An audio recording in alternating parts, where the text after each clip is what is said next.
Olá, tudo bem? Nós vamos iniciar mais um programa Diálogos, o nosso podcast do Centro Universitário Farias Brito. E hoje discutindo um tema que é de interesse de toda a sociedade brasileira, bastante interesse da sociedade cearense, até porque eu tenho acompanhado as últimas pesquisas de opinião pública e sempre a saúde é colocada como um dos maiores, se não o maior problema, sobretudo nas áreas urbanas, não é? E hoje, como nós temos 85% dos brasileiros em áreas urbanas, vivendo em vilas e cidades, com certeza, juntamente com a segurança pública, talvez sejam os dois principais problemas. E para conversar sobre saúde no Brasil e no Ceará, nós convidamos a secretária de Saúde do Estado, a doutora Tânia Mara, ela que já foi diretora do Hospital São José, foi secretária executiva no governo Camilo Santana e agora secretária de Saúde. Tem esse grande desafio que é liderar, né, os programas de saúde do Estado do Ceará. E convidamos também a professora Cíntia, que é a nossa professora do Centro de Saúde do Centro Universitário Farias Brito. Tânia, você, apesar de ser nova, tem uma larga experiência aí no comando de instituições de saúde, né? Na sua opinião, Tânia, quais são os grandes desafios hoje da saúde brasileira e também, evidentemente, do Ceará? Bom, primeiro eu queria agradecer o convite do professor Arthur Bruno, que foi meu professor também, professor de todos nós, e para mim é uma honra estar aqui conversando com você, professor. Beleza. E agradecer também a presença da Cíntia, professora também. O Brasil hoje é um país que tem o maior sistema de saúde do mundo, né, que é o SUS, né? Mas o SUS, ele é um sistema de saúde que precisa de financiamento. Então, um dos grandes desafios é a gente conseguir adequar o financiamento com a demanda da população. Perfeito. A gente tem uma demanda para o sistema de saúde que só cresce. E cresceu também após a pandemia da Covid, porque muitas pessoas deixaram seus sistemas, seus convênios, para acabar ficando mesmo com o SUS. Então, houve um aumento pós-pandemia. E, claro, a gente tem desafio na área da saúde, porque existe inovação tecnológica. Sim.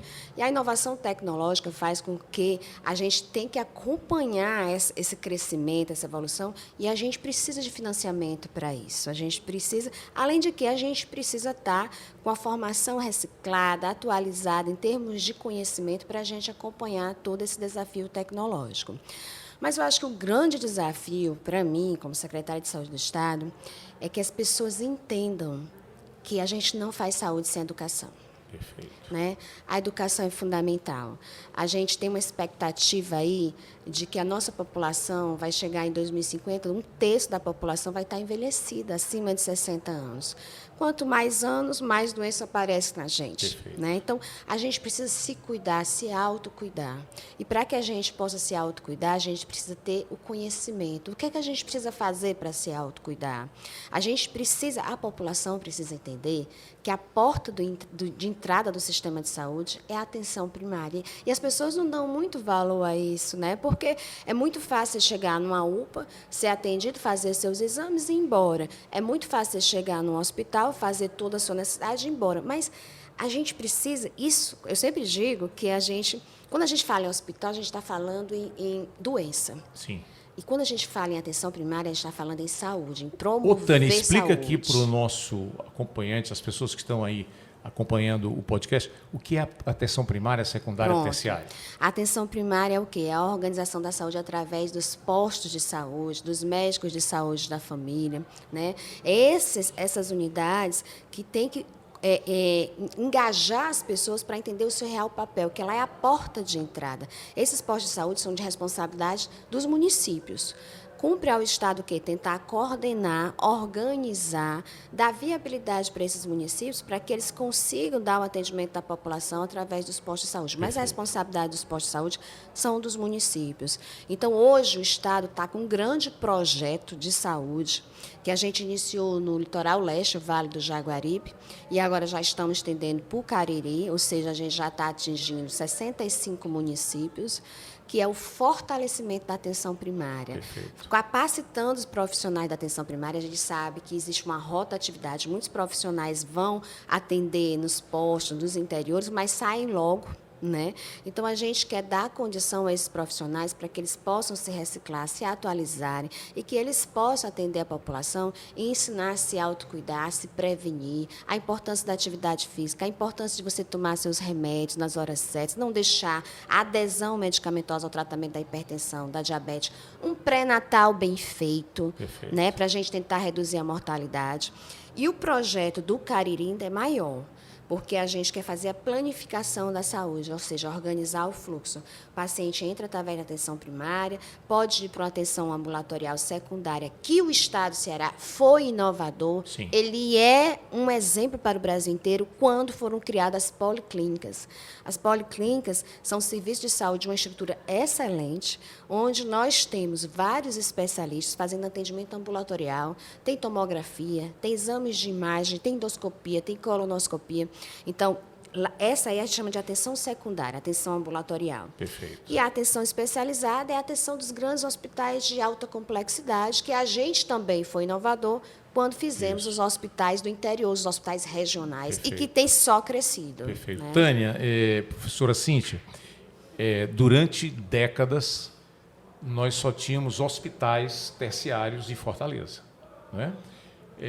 As pessoas tinham que vir do interior para poder ser atendidas em Fortaleza, né? Eu tive a experiência de trabalhar em Brasília, fui deputado federal durante 4 anos, e as pessoas começaram a perceber que no Ceará estava acontecendo algo diferente. Quer dizer, hoje nós temos hospitais terciários no interior. Isso não existia até poucos anos atrás, né? Sou de um período da história que só havia uma faculdade de medicina, que era da Federal, odontologia, enfermagem, odontologia, psicologia, né? E hoje você é professora aqui do Centro Universitário, da área de saúde, aqui do Centro Universitário, e dentro desse conceito maior, que não é saúde física, mental, não é? E como é que você vê essa questão, essa descentralização da saúde que está acontecendo no Ceará, inclusive da educação de saúde, né? Sim. Com cursos superiores dos mais diversos também. Sim. Nas várias regiões do Ceará. Sim. É um prazer estar aqui com a doutora Tânia, professor Arthur Bruno. Muito obrigada pelo convite. E é interessante, eu passei a minha infância numa cidade do interior chamada Chaval. Sim. Né? Chaval já fica lá ali na divisa. Extremo oeste do estado. Extremo oeste. E eu pude acompanhar esse progresso, esse desenvolvimento, né, dos equipamentos de saúde no nosso estado. Antes era uma dificuldade terrível para a gente conseguir, né, acesso a um hospital, e como isso se modificou, né, em todas essas atenções aí, na atenção primária, na atenção secundária. Impressionante como o nosso estado se desenvolveu nessa área, e também na área de educação, né, os cursos de saúde, e pensando sempre na saúde de uma perspectiva holística, né? Saúde do corpo, saúde da mente, saúde do espírito. E é muito interessante isso que a doutora Tânia traz da autorresponsabilidade. A autorresponsabilidade do sujeito em relação à sua saúde emocional, a sua saúde física, a sua saúde socioeconômica. Então, essa responsabilidade é uma responsabilidade, primeiramente, individual, né? Diz respeito a nós enquanto sujeito. E o papel da educação, ele é incrível, ele é poderosíssimo nisso. Mas a gente precisa saber também dos limites da educação, né? Porque eu posso até saber o que me faz bem, mas já eu praticar já é outra coisa, né? Então, assim, a autonomia do sujeito, a responsabilidade do sujeito e a liberdade do sujeito é soberana. Impressionante, né? Mas nós sabemos da importância da educação, e eu fico pensando na importância da prevenção, como nós também evoluímos, né? A gente está aqui no mês de outubro, e como nós temos encarado e percebido o câncer de mama de uma maneira completamente diferente de alguns anos atrás, onde nós não tínhamos essas informações, onde nós não tínhamos acesso a esses dados, né? Então, como a educação na área da saúde, ela é transformadora. Por mais que ela seja limitada à vontade do sujeito e à soberania do sujeito, mas ainda assim ela é imprescindível. Isso. Eu queria pegar esse gancho aqui da descentralização, viu, Tânia? Porque o Ceará virou referência na educação pública, né? Sobretudo a educação básica. Hoje o Ceará é o modelo, é a maior referência da escola pública básica do Brasil. Mas eu tenho insistido também que não é só a educação, a saúde hoje o Ceará é referência. Outros estados estão secretários, especialistas, têm vindo ao Ceará para conhecer essa experiência. Eu queria que você falasse um pouco, Tânia, dessa experiência da descentralização. Quer dizer, você falou que a saúde primária é a responsabilidade do município, os postos de saúde. O Ceará também é referência quando trouxe os agentes de saúde, ainda no governador Tasso, né? Do Carlile. Nós tivemos aqui esse grande avanço que foi os agentes de saúde. A saúde secundária, né? Esses equipamentos secundários, você colocou a policlínica, sobretudo o ex-governador Cid Gomes, avançou muito com as policlínicas em todas as regiões do Ceará, e agora esses hospitais terciários. Eu queria que você falasse um pouco, porque me parece que as regiões vão ficar com equipamentos completos, quer dizer, com equipamentos primários, secundários e também terciários, o que não acontecia no Ceará até poucos anos atrás. Exatamente. Eu acho que vale muito a pena a gente ressaltar que o Ceará, sabe, professor, quando a gente chega fora, o Ceará é muito respeitado em termos de saúde, porque o Ceará foi pioneiro com os agentes comunitários de saúde, com a questão das policlínicas, que hoje é copiado para o Brasil inteiro, né, com a questão da regionalização, que é a descentralização do serviço de alta complexidade através dos nossos hospitais regionais. Somos referências e fomos durante muito tempo com a vacinação, né? E a gente tem tentado resgatar isso, né?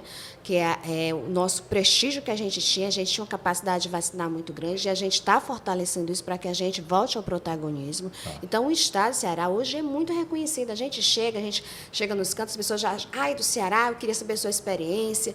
Tenho sido convidado muito para apresentar a experiência do Ceará. E um ponto que vem chamando muita atenção e que a gente tem se dedicado bastante, que é compromisso também do nosso... É um projeto de política que começou com Cid Gomes, Camilo Santana, Isoldo e agora o governador Elmano de Freitas, que é essa descentralização, que a gente chama de fortalecimento da regionalização. Então, hoje, todas as regiões de saúde do Estado têm hospitais regionais. E o que é que a gente está fazendo? Está levando todos os serviços que existem vazios assistenciais para a população. Então, não é o que a Secretaria de Saúde quer, o governador quer, é o que a população precisa. Perfeito. Então, a gente tem superintendências, são 5 superintendências que fazem oficinas, fizeram o plano de saúde regional, e esse plano de saúde regional mostrou, através de de demandas, não só do pessoal da saúde, da representação do Estado, mas da sociedade civil como um todo. Representantes de todas as áreas mostraram, olha, na região do Sertão Central, um grande vazio é tratamento de câncer. A gente precisa também de um atendimento para politrauma. E foi o que nós fizemos, nós abrimos 2 serviços grandes na região do Sertão Central, que foi a politraumatologia e a oncologia. Hoje, o Hospital de Quixeramobim, né? Nosso Hospital Regional do Sertão Central, que se localiza em Quixeramobim. Então, hoje o Hospital Regional de Quixeramobim funcionando plenamente, 100% da sua capacidade e atendendo paciente com câncer lá, fazendo atendimento ambulatorial, biópsia, cirurgia, né, e a quimioterapia. Então, o paciente não precisa mais se deslocar do Sertão Central para Fortaleza para fazer a quimioterapia. A mesma coisa lá no litoral leste, no Vale do Jaguaribe. Abrimos o serviço de politraumatologia, que era o grande vazio assistencial. Você sabe que o litoral leste tem praias, então havia muitos acidentes. Então, o grande vazio assistencial daquela região era a politraumatologia e também o serviço de câncer. Nós abrimos ano passado 2 serviços. Com esse serviço, nós conseguimos Hospital lá em Limoeiro. Lá em Limoeiro, no Hospital Regional do Vale do Jaguaribe, que fica lá na cidade de Limoeiro do Norte, naquele entroncamento de quem vem de Morada Nova, né? Bom, com isso, a gente conseguiu zerar a fila de tratamento oncológico para câncer no Limoeiro, lá na região do litoral leste, e também no Sertão Central. Isso implica em quê? Implica que essas pessoas não precisam mais se deslocar para Fortaleza. Né? E do governo Camilo Santana, essa mesma linha de trabalho Foi levado para o Cariri, não é isso? Para o Cariri, onde a gente abriu o regional Centro-Sul, né, que é o Regional Sul, Sim. que é do Cariri, onde nós temos também serviços de alta complexidade, né? A região do Cariri é uma região diferenciada, é uma região que já fica lá no extremo sul com Paraíba e Pernambuco. A gente atende muita gente do Pernambuco e da Paraíba lá. Perfeito. E a gente está tentando fazer o máximo que essa região tenha todas as especialidades para que as pessoas não precisem se deslocar. Dificilmente um morador da região do Cariri se desloca para outras regiões, porque é uma região rica na rede de saúde que foi contemplada com o nosso hospital regional com várias especialidades. Mas a gente ainda está, através desse novo projeto que eu falei aqui, de fortalecimento da atenção primária e planificação, ou seja, a organização dos fluxos de saúde, tentar tornar aquela região do Cariri autossuficiente. Mas um ponto importantíssimo... Só para concluir aqui o Ceará, e também na região norte, Sim, né? na região norte nós temos o Hospital Regional lá, que fica em Sobral, Sobral né? também, né, onde a gente tem emergência pediátrica, né, é um dos hospitais nossos que tem uma emergência pediátrica potente, uma obstetrícia de alto risco, cirurgia vascular, um grande centro Tudo de isso era feito em neurocirurgia. Fortaleza antes, não era, Tânia? Um grande, Só inclusive, Fortaleza. o que é que está acontecendo hoje diferente? Já tem gente de Fortaleza indo para os nossos regionais. Né? Já tem gente de Fortaleza sendo internado nos nossos hospitais regionais em outras regiões, ou seja, a migração está diferente. Em vez da população vir para Fortaleza, alguns fortalezas já estão indo para o interior para se tratar nos nossos hospitais regionais, que tem que se dizer que são de alta qualidade. Perfeito. Alta qualidade. Mas eu queria reforçar também que, além de levar serviço especializado, nós estamos preocupados também com a presença de especialistas capacitados, a fixação do profissional médico. Perfeito. E o que é que a gente está incentivando junto à Escola de Saúde Pública? A abertura de residências médicas no interior.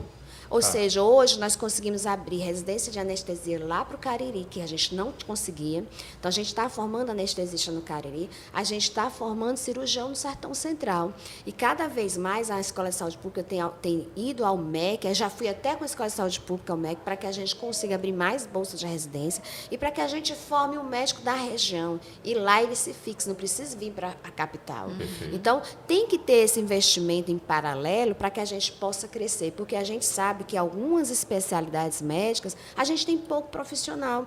E esses poucos profissionais não querem se concentrar no interior. Então, cabe a nós dar a estrutura para que ele se fixe e lá fique. Para que a gente possa, cada vez mais, atender o paciente no seu local, o paciente mais próximo da sua casa. Eu acho que isso é uma das grandes evoluções da saúde do estado do Ceará, que está servindo de exemplo para outras cidades, para outros estados. Inclusive, no organograma da Secretaria, a gente teve uma reunião de regionalização no Rio de Janeiro, ano passado, e nós fomos convidados, o estado do Ceará, porque... E acho que só o estado do Ceará e mais um outro estado, não sei se é São Paulo, que tem no organograma da Secretaria de Saúde uma secretaria executiva relacionada exclusivamente à regionalização. Né? Justamente para fortalecer, para que a gente possa dar base, estrutura, para que as regiões de saúde cresçam, que é o mais importante. Isso, né? Perfeito. Cíntia, você tem trabalhado muito a formação de profissionais. Você acha que hoje nós temos profissionais suficientes na área de saúde para essa demanda que é enorme, sobretudo agora que a população envelhece tanto, os casais estão tendo cada vez menos filhos, a natalidade está caindo, né? A mortalidade está baixando, as pessoas estão vivendo cada vez mais e, evidentemente, precisando cada vez mais de serviços de saúde. Sim. E profissionais, você que trabalha na área de formação, você observa o quê? Nós estávamos até conversando antes de iniciarmos aqui a respeito dessa perspectiva multidisciplinar. Então, assim, existem algumas áreas que nós estamos precisando desse profissional e, às vezes, a gente tem dificuldade de encontrar, né? O terapeuta ocupacional, o fonoaudiólogo, né? E eu diria aí o profissional da área de farmácia. Então, a gente tem algumas áreas da saúde que a gente precisa, sim, de profissionais, né? Nós temos uma busca muito grande dos alunos pelo curso de medicina, pelo curso de psicologia, né? Mas a gente ainda tem alguns alunos que não buscam muito outras áreas, né? E que são áreas importantíssimas, porque o trabalho é um trabalho interdisciplinar e multidisciplinar. Não tem como a gente querer colocar ali o foco em um profissional somente, ou no médico, ou no enfermeiro, né? Porque a complexidade humana, ela exige vários olhares, né? Então, a saúde, desse ponto de vista multifocal, ele exige a presença de outros profissionais, inclusive que a gente precisa até, talvez, fazer especializações, a questão da neuropsicologia, da neuropediatria, né? De uma forma geral, a gente tem visto muito nos últimos anos a complexidade cerebral e como é importante, né, os profissionais estudarem de uma forma geral, né, esses aspectos. Perfeito. Então, a Perfeito. gente precisa, sim. Perfeito. Queria fazer uma Por não, colocação, né? Eu acho que a pandemia foi o momento em que se mais observou e visualizou concretamente que a área da saúde ela é uma área multidisciplinar. Perfeito. Né? A presença do médico, do fisioterapeuta foi imprescindível. Fisioterapeuta fundamental, né? Isso. Né? A psicologia, a assistente social para dar suporte às famílias, dar suporte aos pacientes, a enfermagem que a gente nem conta, né? Exatamente. Então, ali mostrou claramente que não é só o médico, é todo mundo junto para a gente dar saúde de qualidade. E preciso dizer que a Escola de Saúde Pública hoje, nós estamos contemplando todas as categorias não médicas na residência multiprofissional. Então, a gente está formando residência de enfermagem, de psicologia, de serviço social, de fisioterapia, farmácia. Então, contemplando muitas categorias não médicas para que a gente possa cada vez mais capacitar esses profissionais, reciclá-los, trazer inovação também, porque a gente precisa. E é extremamente importante a integração. Perfeito. Né? Tânia, você começou falando do financiamento da saúde. A gente sabe que o Brasil é um país federativo, né? Nós temos a União, o governo federal, temos os estados, temos os municípios. No entanto, na área da saúde, os três atuam.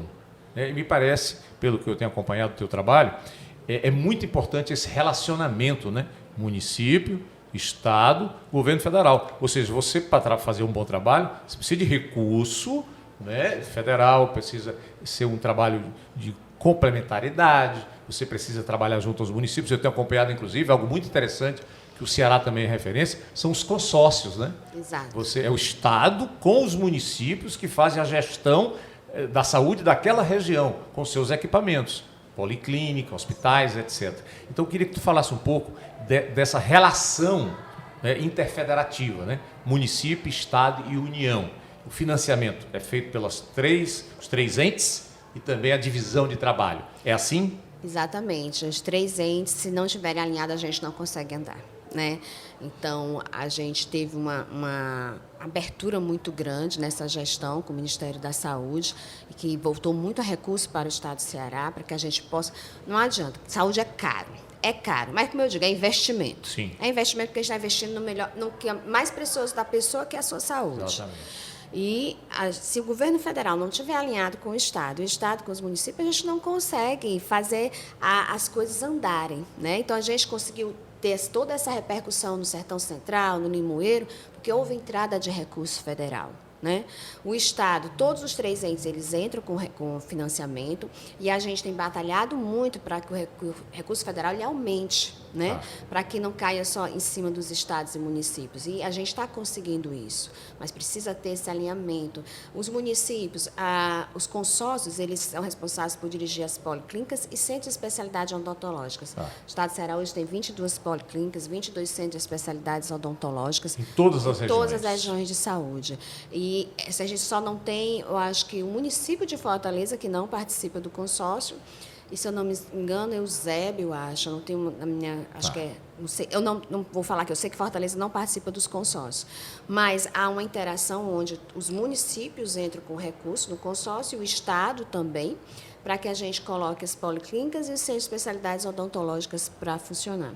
E a gente tem trabalhado muito para que a gente chegue mais próximo dos consórcios, para que a gente realmente coloque dentro dessas policlínicas aquilo que as especialidades que a população daquela região precisa, que nem sempre por exemplo, eu estou aqui no Cariri, as especialidades que eu tenho nas policlínicas nem sempre é a mesma que tem lá na região norte, né? Então, sempre trabalhando os vazios assistenciais. Agora, a gente pode fazer cada vez mais, pode, se a gente tiver juntos, os três entes, Estado, Governo Federal e município.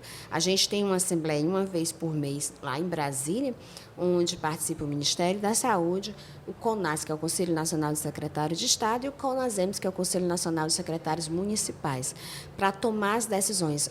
Hoje, porque nós temos um governo democrático, tudo que o Ministério da Saúde vai aprovar em termos de portaria é discutido com o CONAS e CONASEMS. Por quê? Porque ele sabe que se estados e municípios não estiverem envolvidos, aquela portaria, não vem de cima aquele para baixo, projeto não funciona, não vai andar, né?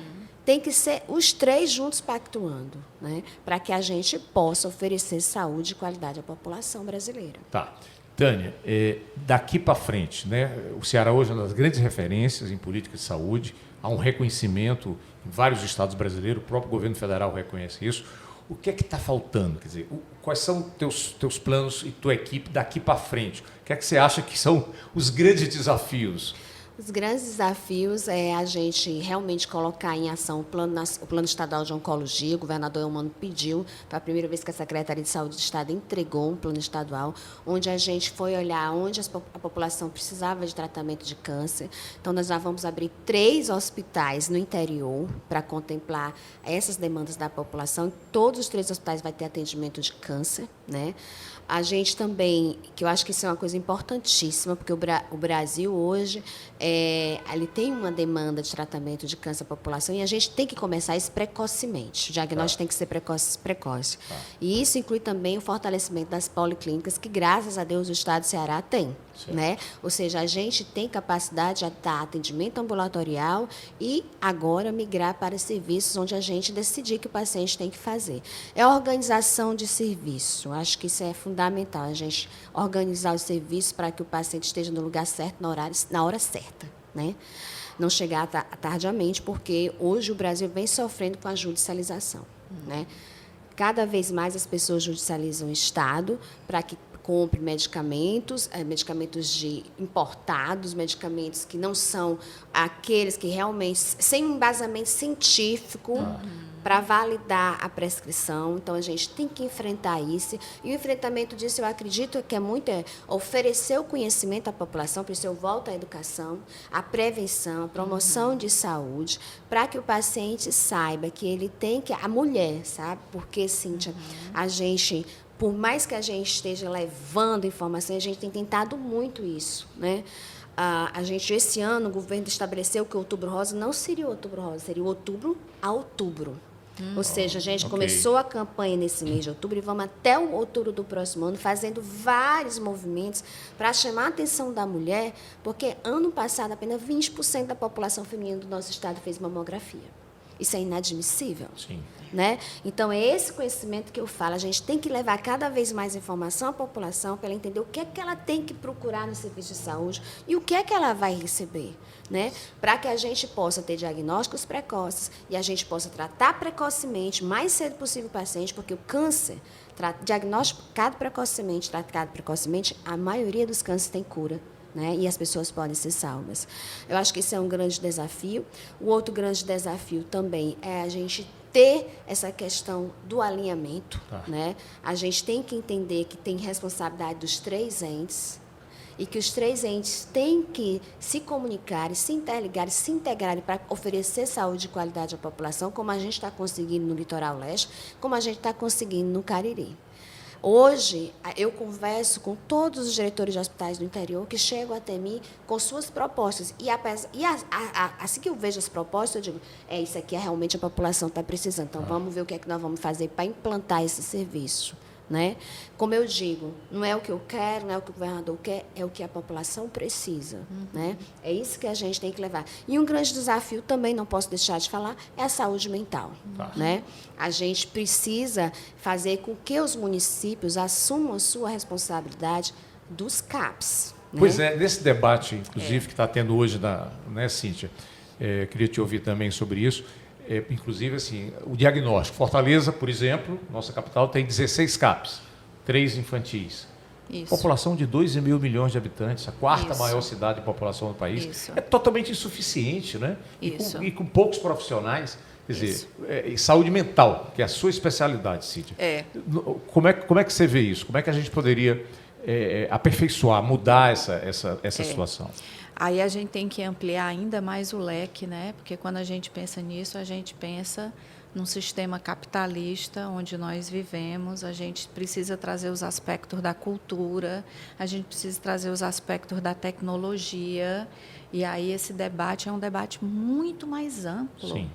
Né? Envolve a escola, né? A educação que envolve básica, né? a escola, que envolve o sistema econômico que nós vivemos, que é um sistema econômico, né, que trabalha aí a partir da perspectiva do consumismo, das redes sociais, da quantidade de tempo que nós temos deixado de estar na natureza, em conversa olho a Junto à olho. própria família, né, Cíntia? Na família, isso. conversa olho a olho, né, com outro ser humano. Então, assim, a tecnologia, ela não tem favorecido a nossa saúde emocional. Infelizmente, né? Nós ainda não aprendemos a utilizar as redes sociais, o WhatsApp, o celular, a gente ainda não aprendeu. A gente está aprendendo e, infelizmente, essa aprendizagem tem custado muito caro para a gente. Né? A gente estava falando sobre a importância aí da neurologia. Neurologicamente, a gente sabe dos malefícios, né, da drogadicção que a tecnologia pode causar em crianças, em adolescentes e em adultos. Então, se nós adultos estamos sofrendo, imagine os adolescentes que têm menos ferramentas, imagine as crianças que são colocadas aí, às vezes, na frente de uma babá eletrônica. Né? A mãe tem que trabalhar, a mãe chega em casa, tem que continuar trabalhando, o pai está trabalhando, né? E aí, como é que fica essa criança em relação a esse controle? Então, a saúde mental ela tem sido muito, muito afetada, né? Os transtornos ansiosos, né? Nós vivemos numa geração ansiosa. E a tecnologia tem tido, infelizmente, uma contribuição nisso. Não por ela em si, mas pela forma desequilibrada e deseducada que nós estamos utilizando. Tânia, você falou, e vou fazer aqui a última pergunta, dessa integração entre o município, o Estado e a União. Uma coisa que a gente sempre se orgulhou no Brasil era a vacinação. Né? O Brasil, um país emergente, nem é um país desenvolvido, mas o Brasil tinha um grau percentual de vacinação comparável e, às vezes, até superior aos países desenvolvidos. E, no governo passado federal, lamentavelmente, nós não tivemos incentivo, pelo contrário, né, desincentivo, crítica à obrigatoriedade da vacina, e isso acabou reduzindo a vacinação. É preciso recuperar isso. É possível recuperar isso? É possível, sim. Né? Eu acho que nós estamos, Arthur Bruno, nós somos de uma geração... Eu tive sarampo. Eu tive sarampo e eu me lembro, eu quase morri. Eu quase morri. A gente corria para se vacinar contra a poliomielite. Isso. Né? Então, essa geração nova, ela não viveu isso, não. Eu digo de uns 20 anos para cá. Por quê? Porque as pessoas já estavam vacinadas. A gente praticamente erradicou a poliomielite, erradicou o sarampo. O sarampo que entrou no Brasil recente, nos anos recentes, não foi nosso, veio de fora. Veio de fora. Então, os jovens de agora não viveram o que a gente viveu. A gente teve uma influência muito grande da vacinação para nos proteger e proteger os nossos filhos, né? E aí a gente vê pessoas contra a vacina, pelo amor de Deus. A gente, quando vai fazer um protocolo para criar uma vacina, tem todos os estudos, tem fases de estudos científicos. E sempre se você tem que calcular a vantagem, o risco e o benefício, né?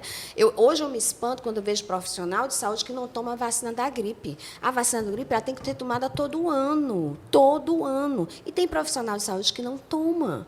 Né? Então, assim, eu acho que tem que ser reavivado na memória das pessoas o que a gente passou antes da vacina. Eu tenho a preguinha aqui da BCG, da tuberculose. E a tuberculose está aí no meio da rua. Nós temos várias pessoas no meio da rua, usuários de drogas, que estão com tuberculose. E a tuberculose é uma doença que tem cura. E também tem a vacina. Né? Então, assim, a gente precisa fazer com que as pessoas entendam que a vacina, ela previne doença, ela salva vidas.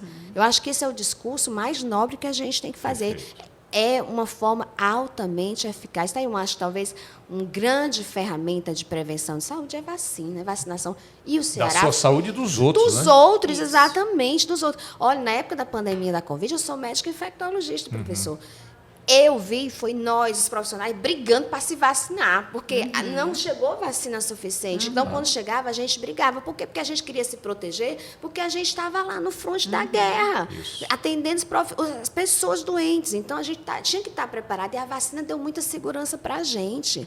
Eu tenho certeza que morreram muitas pessoas, a gente lamenta muito, mas a gente salvou muitas vidas, e a vacina foi imprescindível para que a gente continuasse nessa luta, estimulado. Então, eu não consigo, como médico infectologista, entender por que existem pessoas que são contra a vacina. Não consigo entender. Né? E queria deixar mais um recado. Quando a gente vem para um programa para dar entrevista, falar para as pessoas sobre saúde, é porque a gente precisa levar essa informação. As pessoas do nosso Ceará precisam entender que o Estado hoje é referência à educação, mas tem feito muito pela saúde. Sim. Mas a saúde das pessoas também depende de cada um. Assim como a vacina, quando você se vacina, você se protege os outros, existem várias formas de prevenção que a educação está envolvida, que envolve a gente querer saber também, querer participar. Não se admite, professor, que dá no HGF, Hospital Geral de Fortaleza, nós tenhamos 100 amputações de pé por mês, porque as pessoas estão sem fazer tratamento da diabetes, que começa na atenção primária. Né? Então, a gente precisa levar essa informação e a gente precisa que a atenção primária funcione. Perfeito. Bom, dessa maneira eu queria aqui agradecer a doutora Tânia Mara, agradecer a professora Cíntia. É sempre bom ter um debate com você, Cíntia, que você enriquece aqui a nossa conversa. E dizer para aqueles que nos acompanham que na próxima semana nós teremos mais um assunto de interesse do Ceará e do Brasil. Estamos aqui concluindo mais um podcast do Centro Universitário Farias Brito. Boa semana aí para vocês.